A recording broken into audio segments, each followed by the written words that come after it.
Apa salah jeans? Sejak kebelakangan ini, ruang media sosial sering dibanjiri hujah-hujah akademik segera, iaitu tajuk utama mengatakan nama seniman agung Jeans Shamsuddin cuba menjatuhkan nama baik P. Ramlee sebagai pengarah dan pelakon terkenal di seluruh negara Asia, sehingga menyebabkan P. Ramlee terduduk jatuh bengkrap dan dipulaukan oleh rakan-rakan artis lain. Selain itu, Jeans Shamsuddin juga dikatakan pernah cuba menghasut seluruh media dan pengarah yang terkenal agar membaikot filem-filem yang akan dikeluarkan atas arahan P. Ramlee. Sungguh busuk hati Jeans Shamsuddin, namun itu hanya haba angin yang hingga kini kita tak tahu sama ada cerita ini betul atau tidak.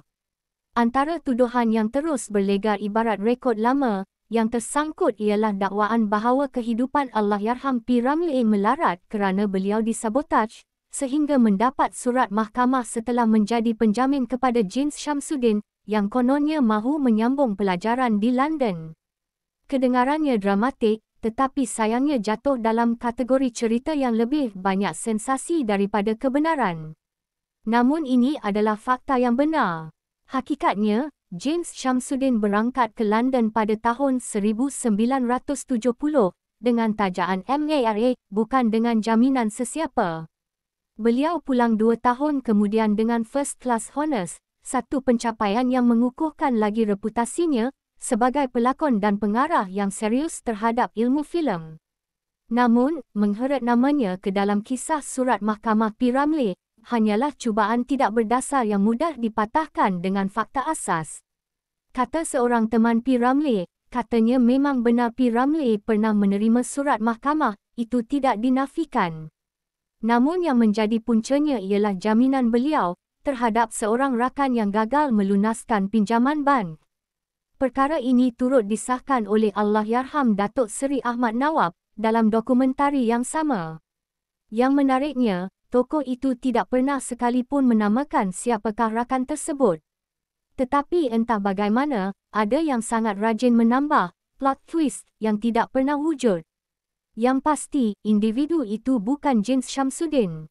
Dan identiti rakan sebenar itu biarlah tenggelam bersama sejarah mereka yang telah tiada. Lebih baik begitu daripada membuka ruang fitnah baharu terhadap mereka yang sudah tidak mampu menjelaskan apa-apa. Dalam dunia hari ini, mitos sering berlari lebih laju daripada fakta. Namun sekurang-kurangnya biarlah larian itu tidak memijak nama orang yang pernah berjasa dalam dunia perfilman Melayu. Bercakap tentang lakonan Jeans Shamsuddin, dia lebih diingati di filem Esok Masih Ada, Esok Untuk Siapa, Menanti Hari Esok dan Tiada Esok Bagimu, yang menguji kehebatan beliau sebagai pengarah sekaligus pelakon. Tetapi sayang peran-peran dia di filem Melayu lama di era 60-an lebih dikenang dibandingkan filem arahan dan lakonan dia sendiri.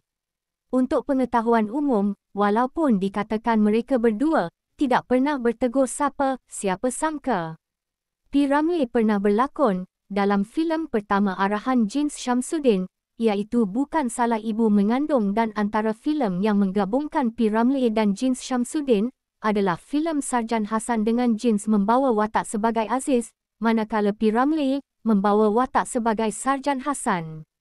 Diorang hidup di kala zaman yang mana peluang untuk nak berjaya dalam bidang filem sangat kecil, bukan soal pengkhianatan.